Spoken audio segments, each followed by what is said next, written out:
نحمدہ ونصلی ونسلم علی رسولہ الکریم، اما بعد، فاعوذ باللہ من الشیطان الرجیم، بسم اللہ الرحمن الرحیم۔ آج رمضان 2025 کا تیسرا روزہ ہے۔ ہم شارٹسٹ جنہ کورس کر رہے ہیں۔ کل اس میں نماز کا تصور صحیح کرنے پر بات کی گئی تھی۔ اس میں بتایا گیا تھا کہ نماز دراصل ہے کیا اور اس کو امپروو کرنا کیوں ضروری ہے۔ آج سمجھایا جائے گا کہ جب کہا جاتا ہے کہ ہمیں اپنی نماز کو امپروو کرنا ہے یا بہتر کرنا ہے تو اس سے کیا مراد ہے۔ اس میں کل 7 پوائنٹس ہیں۔ ان پر فوکس کرنا ہے تاکہ ہم اپنی نماز کو امپروو کر کے اس کے بینیفٹس حاصل کر سکیں۔ فرسٹ پوائنٹ ہم کل کر چکے ہیں، نماز کا صحیح تصور۔ باقی پوائنٹس پر آج ہی تفصیل سے بات کریں گے، سوائے تیسرے پوائنٹ کے۔ اس پر ہم کافی تفصیل سے بات کریں گے۔ سیکنڈ پوائنٹ ہے نو میننگ، نماز کو جاننا، یعنی آپ کو نماز کے معنی پتہ ہونے چاہیے۔ معنی نہیں پتہ ہوں گے تو کوئی فائدہ ہو ہی نہیں سکتا ہے، وہ ایسے ہی اٹھی بیٹھی ہے۔ رسول اللہ صلی اللہ علیہ وآلہ وسلم نے ہمیں بتایا کہ بہت سارے نمازی ایسے ہوتے ہیں جن کو تھکان کے علاوہ کچھ حاصل نہیں ہوتا ہے، یعنی بس کچھ الفاظ ادا کیے، اٹھی بیٹھی کیے اور خوش ہو گئے کہ ہاں جی ہم تو نمازی ہیں۔ غفلت میں نماز میں داخل ہوئے اور غافل ہی نکل آئے ہیں۔ رسول اللہ صلی اللہ علیہ وآلہ وسلم نے ایسے لوگوں کے بارے میں بھی فرمایا ہے کہ اللہ سبحانہ وتعالی غافل دل کی باتوں کو یا غافل دل کی دعاؤں کو نہیں سنتے ہیں۔ تو آپ نماز میں بغیر سمجھے ہوئے کچھ بھی کہتے رہیے۔ آپ اگر کہہ رہے ہیں رب اغفر لی، رب اغفر لی، اے میرے رب مجھے معاف فرما دیجئے، اے میرے رب مجھے معاف فرما دیجئے، آپ یہ سب بغیر سمجھے ہوئے کہہ رہے ہیں۔ رٹی ہوئی کچھ چیزیں ہیں جو زبان سے ادا ہو رہی ہیں، وہ اللہ سبحانہ وتعالی بھی دیکھ رہے ہیں کہ آپ کتنی بے دلی سے بغیر سمجھے ہوئے، ذہن کہیں اور ہے اور آپ بس کچھ منہ سے الفاظ ادا کر رہے ہیں، دیکھ رہے ہیں وہ ساری چیزیں۔ تو غافل دل کی بات اللہ سبحانہ وتعالی نہیں سنتے ہیں۔ دنیا میں بھی دیکھ لیں، اگر آپ کسی کے پاس جاتے ہیں اور بغیر سمجھے ہوئے کچھ کہہ رہے ہیں، اس کو سامنے والا کیا ویلیو دے گا؟ آپ کے دل میں وہ کیفیت ہی نہیں ہے۔ تو پہلی چیز جو ہو گئی وہ یہ کہ امپروو نماز کا مطلب ہے کہ آپ جو کچھ کہہ رہے ہیں وہ سمجھ کے کہیں، اس لیے کہ اس میں آپ کا اپنا ہی فائدہ ہے۔ نماز اللہ تعالیٰ کو سنانا مقصد نہیں ہے، بلکہ وہ آپ کے دل و دماغ میں تبدیلی پیدا کرنا چاہتے ہیں، تاکہ جب آپ پھر نماز سے نکلیے تو پھر آپ غلط کام نہیں کیجیے گا، اور جب غلط کام نہیں کریں گے تو دنیا اور آخرت میں فائدہ آپ ہی کا ہے۔ یہاں تو مسلمانوں کی کیفیت دیکھ لیں کہ کیا ہوتی ہے۔ نماز پڑھتے ہیں اور نماز سے فارغ ہونے کے بعد ہر قسم کی برائی کا ارتکاب کرتے ہیں، چاہے وہ ملاوٹ کر رہے ہیں، دھوکہ دے رہے ہیں، رشوت لے رہے ہیں، جھوٹ بول رہے ہیں، غیبت کر رہے ہیں، ناانصافی کر رہے ہیں، ظلم و زیادتی کر رہے ہیں۔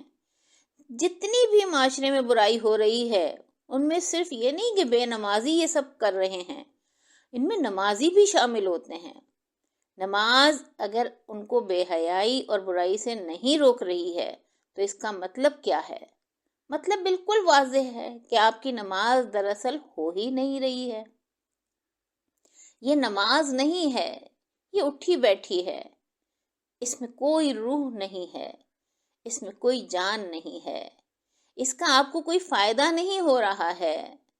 سمجھنے کی بات یہ ہے کہ ہم ریئلائز کریں کہ ہماری نماز اصل نماز نہیں جو ہماری زندگی میں چینج لا سکے۔ اس کورس میں اس بات کو اجاگر کیا جائے گا کہ آپ اپنی نماز کو بہتر کریں تاکہ دنیا اور آخرت دونوں میں کامیاب ہو سکیں۔ اس کورس کا 3rd پوائنٹ ہے ایکوائر خشوع، یعنی آپ نماز کے دوران فوکسڈ رہیں، اٹینٹیو ہوں۔ ایکوائر خشوع کے حوالے سے تفصیلاً بات کی جائے گی، اس لیے کہ اللہ سبحانہ وتعالی نے فرمایا ہے قد افلح المومنون الذین هم فی صلاتهم خاشعون، کامیاب ہو گئے وہ مومن جن کی نماز میں خشوع ہے۔ تو صرف نماز سے کام نہیں چلے گا، نماز میں فوکسڈ رہنا ہے۔ کل بھی ہم نے بتایا تھا کہ بغیر خشوع کی نماز انسان کو جہنم کی وادی میں لے کر جائے گی۔ تو انشاءاللہ ایکوائر خشوع پر بہت تفصیل سے بات ہوگی۔ اس کے بعد 4تھ پوائنٹ ہے دل سے نماز ادا کرنا، کہ جو باتیں آپ نماز میں کہہ رہے ہیں وہ دل سے کہیں۔ آپ اگر اللہ اکبر کہہ رہے ہیں تو دل سے کہیں۔ آپ جو کچھ کہہ رہے ہیں اللہ سبحانہ وتعالی جان رہے ہیں آپ کی کیفیت کو۔ آپ کہہ رہے ہیں کہ اللہ تعالیٰ آپ سب سے بڑے ہیں، میرا نفس آپ سے بڑا نہیں ہے، نفس بہت ساری غلط چیزیں چاہتا ہے، میں نماز سے فارغ ہو کر وہ اعمال کروں گا جو آپ کو پسند ہیں، میرے نفس کو نہیں۔ اللہ اکبر کہنے کا یہ مقصد ہونا چاہیے، یا ذہن میں یہ سب باتیں ہونی چاہیے۔ اور ہم تفصیل سے بات کریں گے کہ اللہ اکبر کہتے ہوئے ہماری کیا کیفیت ہونی چاہیے، انشاءاللہ آگے چل کر اس پر بھی بات کریں گے۔ یا مثال کے طور پر اگر ہم ہر رکعت میں سورہ فاتحہ پڑھتے ہیں، اس میں ہم یہ دعا بھی مانگتے ہیں کہ اللہ سبحانہ وتعالی ہمیں سیدھا راستہ دکھائیے، لیکن اگر دل سے آپ نہیں کہہ رہے تو آپ اہدنا الصراط المستقیم کہہ تو رہے ہوتے ہیں، لیکن نماز کے بعد غیبتیں بھی چلتی رہتی ہیں، جھوٹ بھی بولا جا رہا ہوتا ہے، دھوکہ بھی آپ دے رہے ہوتے ہیں، ظلم بھی کر رہے ہوتے ہیں، ناانصافی بھی کرتے رہتے ہیں، اور معاشرے میں دیکھ لیں کہ نمازیں بھی پڑھی جا رہی ہیں اور ہر طرح کی برائی بھی نظر آ رہی ہے۔ اس کورس میں دل سے کہنے پر ہم اس لیے زور دے رہے ہیں کہ جیسے ابھی ہم نے بتایا کہ رسول اللہ صلی اللہ علیہ وآلہ وسلم نے فرمایا کہ اللہ سبحانہ وتعالی غافل دل سے نکلی ہوئی باتوں کو یا غافل دل سے نکلی ہوئی دعاؤں کو نہیں سنتے ہیں۔ تو ہم کو چاہیے کہ ہم اپنی نماز ایسی بنائیں کہ جس میں ہم جو کچھ بھی کہہ رہے ہوں اپنے دل سے کہہ رہے ہوں۔ اس کے بعد 5th پوائنٹ ہے اچھی تلاوت۔ آپ کوشش کریں کہ جو کچھ آپ نماز میں تلاوت کر رہے ہیں، خاص طور سے سورہ فاتحہ ہے اور اس کے بعد کوئی ایک سورہ ملا رہے ہیں، کوشش کریں کہ اس کو بہتر سے بہتر طریقے سے تلاوت کریں۔ ہم جب کسی سے بات چیت بھی کرتے ہیں تو صحیح طریقے سے، صحیح طرح سے کرنے کی کوشش کرتے ہیں۔ اسی طرح سے جب آپ قرأت کر رہے ہیں، یعنی اللہ سبحانہ وتعالی کی آیتوں کو پڑھ رہے ہیں، تو خوبصورت آواز میں پڑھنے کی کوشش کریں، جس حد تک بھی ممکن ہو سکے۔ آج کل قراء حضرات کی ریسائٹیشن مل جاتی ہیں، مختلف ایپس میں بھی ہوتی ہیں، نیٹ پر بھی مل جاتی ہیں، تو کم از کم ان سے فائدہ اٹھائیں، اور اپنی قرأت کو اگر تھوڑا بہت بھی امپروو کر لیتے ہیں تو آپ کے لیے بہت اچھا ہوگا۔ پورے قرآن کی بات نہیں ہو رہی، چند سورہ جو آپ نماز میں شامل کرتے ہیں، اور عام طور سے میکسیمم 10، 12، 15، 20 صورتیں ہوں گی، تو کم از کم ان کو تو ٹھیک کر لیں جس حد تک بھی ہو سکے، اس لیے کہ آپ اللہ سبحانہ وتعالی کو سنا رہے ہیں اور وہ سن رہے ہیں، تو اچھے طریقے سے کوشش تو کر لیں۔ ہر عام آدمی قاری نہیں بن سکتا، تو اس بات سے پریشان نہ ہوں، لیکن کم از کم یہ ہے کہ تھوڑی بہت اپنی قرأت کو بہتر ضرور کریں، اور اس کے لیے روزانہ تھوڑا سا ٹائم نکالیں، اور اگر 10 منٹ بھی روزانہ آپ نکالیں گے تو یقین مانیں کہ تھوڑے دن کے بعد آپ کو احساس ہوگا کہ آپ کی نماز میں بہت بہتری آ گئی ہے۔ تو انشاءاللہ ہم کوشش کریں گے کہ ہم اپنی نمازوں کو بہتر بنائیں، قرت کے حوالے سے بھی۔ اس کے بعد 6 پوائنٹ ہے، اور یہ سب سے امپورٹنٹ پوائنٹ ہے، بی ان نماز ایون آفٹر نماز، نماز کے بعد بھی نماز میں رہیں۔ اللہ سبحانہ و تعالیٰ نے ہمیں حکم دیا ہے، اقم الصلاۃ لذکری، نماز قائم کرو میری یاد کے لیے۔ اب یہاں تو یہ حال ہے کہ وہ تو نماز میں بھی ہم کو یاد نہیں رہتے، تو نماز کے بعد کیا یاد رہیں گے؟ ساری دنیا کے خیالات اسی وقت آتے ہیں، سارے منصوبے اسی وقت بنتے ہیں کہ نماز کے بعد ہم کو یہ کرنا ہے، نماز کے بعد ہم کو فلاں کو کال کرنی ہے، فلاں جگہ جانا ہے۔ تو نماز کا مقصد کیا بتایا اللہ سبحانہ و تعالیٰ نے؟ نماز قائم کرو تاکہ میں یاد رہوں۔ یہاں نماز میں سب کچھ یاد رہتا ہے سوائے اللہ سبحانہ و تعالیٰ کی یاد کے، تو نماز کے بعد ان کی کیا یاد رہے گی؟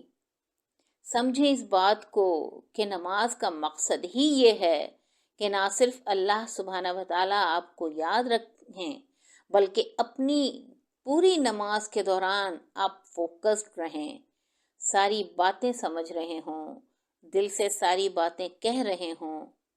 اب یہ سوال آتا ہے کہ اس سارے پروٹوکول کا کیا مقصد ہے؟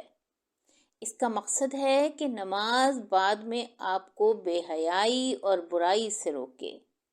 جب نماز ختم ہو جائے، اس کے بعد آپ کے ذہن میں ہونا چاہیے کہ دوسری نماز تک آپ کوئی غلط کام نہیں کریں گے، اور اسی طرح سے جب دوسری نماز ختم ہو تو تیسری نماز تک کوئی گڑبڑ نہ ہو۔ تو یہ کب ہوگا؟ جب آپ کے ذہن میں اللہ سبحانہ و تعالیٰ رہیں گے کہ وہ مجھے دیکھ رہے ہیں، مجھے سن رہے ہیں۔ اور اس طرح یہ ہوگا کہ ہر نماز جب آپ پڑھ کر اٹھیں گے تو آپ ایک دل میں تہیہ کریں گی کہ میں کوئی ایسا کام نہیں کروں گی جو اللہ سبحانہ و تعالیٰ کو ناپسند ہے۔ یہی تہیہ ہے جو آپ کو روک لیتا ہے غلط کاموں سے۔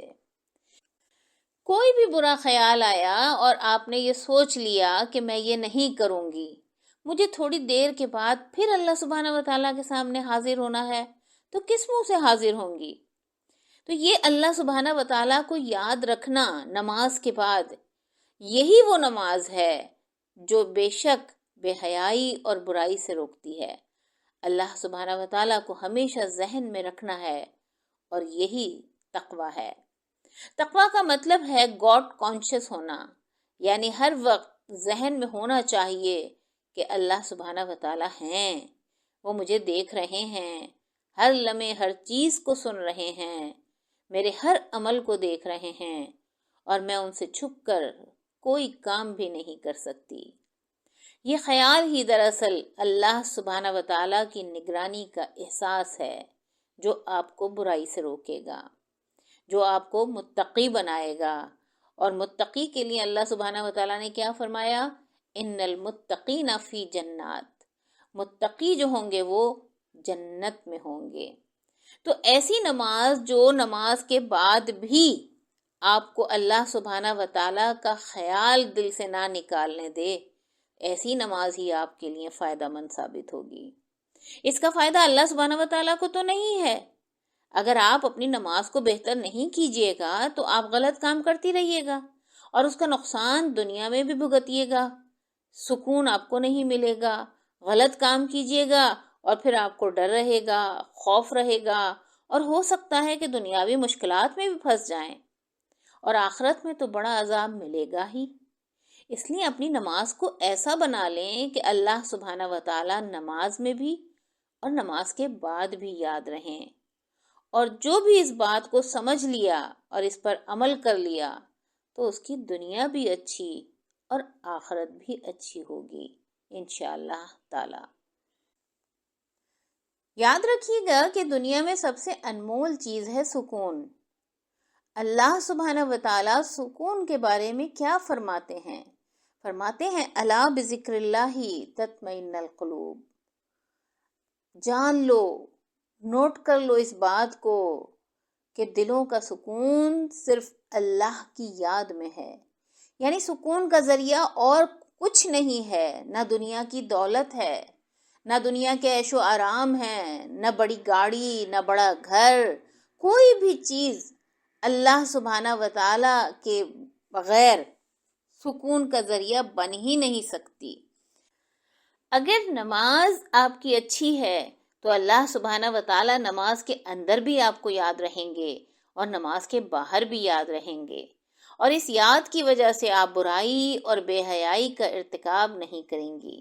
لیکن اگر آپ نماز میں غافل ہیں تو وہ تو نماز ہی نہیں، بس اٹھی بیٹھی ہے، تو ظاہر سی بات ہے کہ اس اٹھی بیٹھی کا کوئی فائدہ نہیں ہے۔ اگر آج ہمیں احساس ہو جائے کہ یہ نماز جو ہم پڑھ رہے ہیں وہ تو صرف ظاہری شکل ہے، اور ہم اپنی نماز کو امپروو کرنے کا عزم کر لیں، تو یقیناً ہم ضرور اپنی نماز کو بہتر کرنے میں کامیاب ہو جائیں گے۔ اس کورس کا 7th اور لاسٹ پوائنٹ ہے ایڈیشنز ٹو سورہ فاتحہ، یعنی نماز میں سورہ فاتحہ کے بعد سورہ ملانا۔ نماز میں سورہ فاتحہ کے بعد جو سورہ ملاتے ہیں اس پر ہم کو محنت کرنی ہے، اور اس کے بہت فائدے ہیں، بہت فائدے ہیں۔ پہلی چیز یہ ہے کہ جو سورہ آپ سیکھے ہوئے ہیں، ہمیشہ پڑھتے ہیں، ان کے معنی آپ کو پتہ ہونے چاہیے۔ معنی آپ کو پتہ ہوں گے تو جب آپ وہ سورہ پڑھیں گے تو آپ کو اس سورہ میں موجود تمام باتیں اچھی طرح سے سمجھ آئیں گی۔ کسی آیت کے ذریعے اللہ سبحانہ و تعالیٰ یاد آئیں گے، کوئی آیت آپ کو اپنے محسن رسول اللہ صلی اللہ علیہ وآلہ وسلم کی یاد دلائے گی، کسی آیت کے ذریعے قیامت یاد آئے گی، اور کسی آیت میں پچھلی قوموں پر گزرے ہوئے جو حالات اور جو عذاب ان کے اوپر آئے ہیں اس کی وجہ سے آپ کو اپنے اندر ایک خوف محسوس ہوگا۔ کبھی کوئی آیت آپ کو آپ کی اپنی حقیقت یاد دلائے گی، کوئی آیت آپ کو آپ کے اپنے گناہ یاد دلائے گی اور آپ کے اندر توبہ کرنے کا جذبہ پیدا کرے گی۔ کسی آیت کے ذریعے آپ میں جنت کا شوق ابھرے گا، اور کبھی کوئی آیت آپ کو جہنم کی سختیاں یاد دلائے گی۔ یعنی کہ اگر ہم سورہ کے معنی یاد کر لیتے ہیں تو اس سے ہمارا بہت بڑا فائدہ ہوگا۔ تو سورہ کے معنی ضرور یاد کریں، اور ساتھ ہی ساتھ یہ بھی ہے کہ یہ جو آپ کے پاس سورہ کا ٹریجر ہے، یہ جو خزانہ ہے آپ کے پاس سورہ کا، اس کو آپ نے بڑھانا ہے، کہ سورہ فاتحہ کے بعد جو چند سورہ آپ نے بچپن میں یاد کر لی تھیں، بس یہی نہ ہو کہ وہی سورہ ہیں پوری زندگی آپ پڑھتے ہوئے زندگی گزار دیں۔ یاد رکھیے کہ پہلے تو یہ کہ معنی یاد ہونے کی وجہ سے اس سورہ کے اثرات آپ کی زندگی پر ہوں گے، اور دوسرا یہ کہ سورہ کی تعداد بڑھانے سے آپ کی نماز میں ویرائٹی آئے گی۔ چھوٹی سورہ کے علاوہ بڑی سورہ سے بھی آپ کوئی اپنی پسند کا ٹکڑا لے سکتے ہیں۔ اس کے علاوہ ایک اور چیز بھی ہے جو لوگوں کو بہت کم معلوم ہوتی ہے، کہ کوئی بھی ایک بڑی آیت سورہ فاتحہ کے ساتھ ملائی جا سکتی ہے، اور قرآن پاک میں کہیں سے بھی کوئی بھی چھوٹی 3 آیات کا گلدستہ بھی آپ لے سکتی ہیں۔ تو جب آپ اس طرح سے نماز کو امپروو کریں گی، نماز کو اس طرح سے بہتر کرنے کی کوشش کریں گی، اپنی سورہ جو ہیں اس کا سلیکشن جو ہے وہ بہتر کرنے کی کوشش کریں گی، اس کو بڑھائیں گی اپنے سلیکشن کو، تو پھر آپ کا یہ شوق بڑھے گا کہ میرے اللہ سبحانہ و تعالیٰ نے قرآن پاک میں خوبصورت نصیحتیں، خوبصورت باتیں بتائی ہیں، میں ان آیات سے اپنا ذخیرہ بڑھانے کی کوشش کرتی ہوں۔ تو پہلا تو فوکس کیجئے جو آخری پارہ ہے 30واں پارہ، اس میں جتنی چھوٹی صورتیں ہیں ان میں سے 3 آیات والی، 4 آیات والی سورہ، یا 5 یا 6 آیات والی سورہ آپ رفتہ رفتہ اپنے ذخیرے میں شامل کرتی جائیں۔ اس سے یقیناً آپ دیکھیے گا کہ آپ کو مزہ بھی ملے گا اور آپ کا شوق بھی بڑھے گا۔ اور اس کے بعد کیا کرنا ہے، وہ یہ کہ جب نماز پڑھنے کا وقت آ جائے تو وضو کرنے کے بعد نماز پڑھنے سے پہلے ذرا سورہ پر ایک نظر ڈال لیں، تاکہ بالکل صحیح پڑھ سکیں، اس کے معنوں پر غور کر لیں، چاہیں تو قرأت بھی سن لیں، تو قرآن پڑھنے اور سننے کا ثواب اپنی جگہ ملے گا اور آپ کی نماز اور اچھی ہو جائے گی۔ تو یہ کہلاتا ہے ایڈیشنز ٹو سورہ فاتحہ، یعنی سورہ فاتحہ کے بعد سورہ کو ملانا۔ یہ ایک نہ ختم ہونے والا سلسلہ ہے۔ یہ زندگی بھر کا ایک مزہ ہے. آپ ایک مرتبہ کر کے تو دیکھیے, آپ کو اتنا مزہ ملے گا. آپ روز سوچیں گی اچھا چلو آج ذرا سا قرآن کھول کے دیکھتی ہوں, کوئی سورہ مجھے, کوئی چھوٹی سی سورہ, کوئی چھوٹی سی 3 آیتیں ایسی مل جائیں کہ جو کہ مجھے اچھی لگیں اور میں اس کو اپنی نماز میں شامل کروں. بہت مزہ آئے گا آپ کو. آپ دیکھیے گا کہ یہ ایک ایسا سلسلہ ہے کہ جو کہ آپ کو بہت بہت فائدہ دے گا. آج ایک جنرل پکچر دی گئی ہے اس کورس کی ہم نے, تاکہ یہ معلوم ہو سکے کہ آخر اس کورس میں کیا ہے اور اس کورس کا گول کیا ہے. جب ہم کہتے ہیں کہ نماز کو بہتر کریں, تو جس شخص کی نماز جیسی بھی ہے, یعنی وہ جس جگہ بھی کھڑا ہوا ہے اپنی نماز میں, اس میں امپروومنٹ کی ہمیشہ گنجائش ہے. اس لیے کہ ہمارے سامنے رسول اللہ صلی اللہ علیہ وسلم کی نمازیں ایک نمونہ ہیں. ہم دیکھیں کہ رسول اللہ صلی اللہ علیہ وسلم کی نماز کیسی ہوتی تھی, ان کی باطنی کیفیت کیا ہوتی تھی. اس لیے کہ ہم یہ دیکھتے ہیں اور ہم سنتے ہیں یہ باتیں کہ رسول اللہ صلی اللہ علیہ وسلم جب نماز پڑھا کرتے تھے تو ان کی آواز ایسی ہوتی تھی کہ ایسا لگتا تھا کہ جیسے ہانڈی ابل رہی ہے.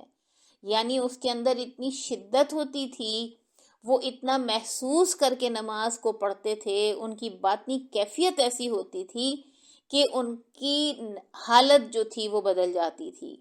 تو وہاں تک تو ہم لوگ کبھی نہیں پہنچ پائیں گے, لیکن جس جگہ پر بھی ہیں اس سے تھوڑا تو آگے بڑھنے کی کوشش کریں.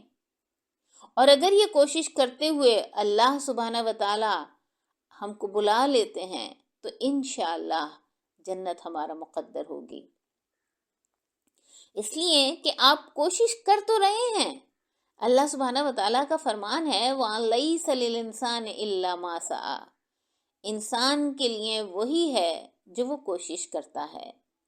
اگر آپ کوشش کرتے رہیے گا تو اللہ سبحانہ وتعالی مدد بھی کریں گے آپ کی, اس لیے کہ ان کا وعدہ ہے وَالَّذِينَ جَاهَدُوا فِينَا لَنَهْدِيَنَّهُمْ سُبُلَنَا, اور وہ لوگ جو کہ ہماری راہ میں کوشش کرتے ہیں ہم ان کے لیے اپنے راستے کھول دیتے ہیں.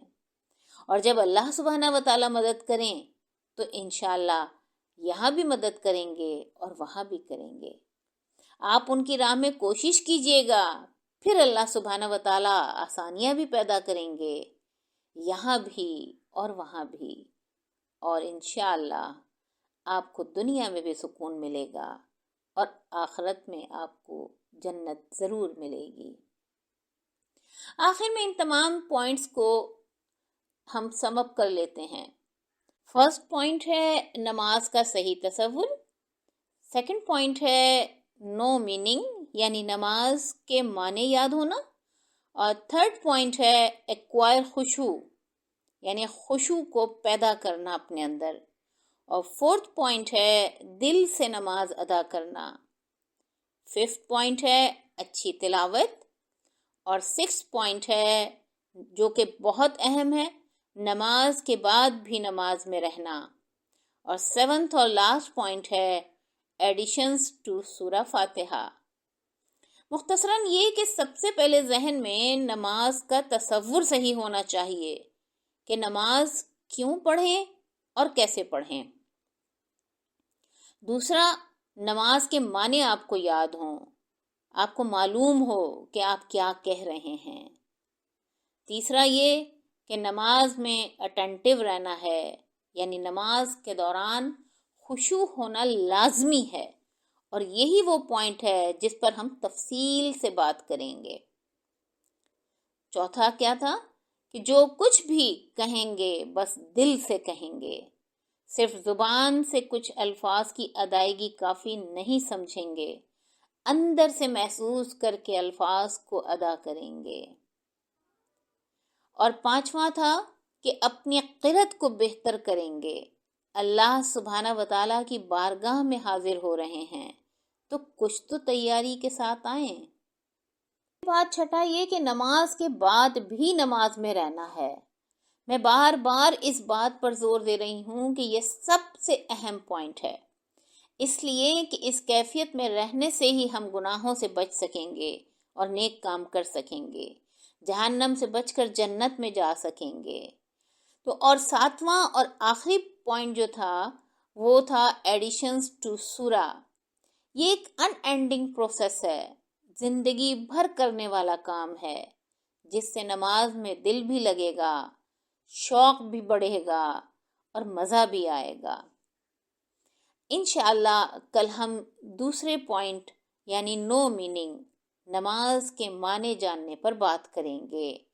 وما علینا الا البلاغ المبین۔